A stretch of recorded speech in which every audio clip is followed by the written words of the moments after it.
Όπως και η φέτα του Ντουμπάι που έχετε εδώ, δεν φτιάχτηκε στο Ντουμπάι. Συγγνώμη, αυτά τα κεφτεδάκια της γιαγιάς έχουν μέσα μόνο γιαγιά ή και κάτι άλλο? Κυρία μου, τα κεφτεδάκια της γιαγιάς δεν έχουν μέσα γιαγιά. Είναι απλώς η συνταγή της γιαγιάς. Δεν είναι κεφτεδάκια από γιαγιά.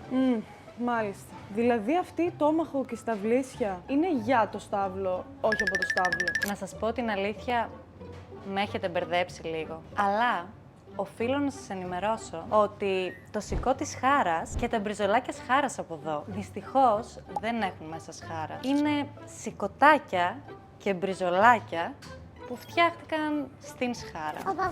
Άρα η τόμαχο φτιάχτηκε στο στάβλο. Όχι. Όπως και η φέτα του Ντουμπάι που έχετε εδώ, δεν φτιάχτηκε στο Ντουμπάι. Στην οδό Δελφών φτιάχτηκε. Αλλά έχει γεύση από Ντουμπάι. Α, πες έτσι.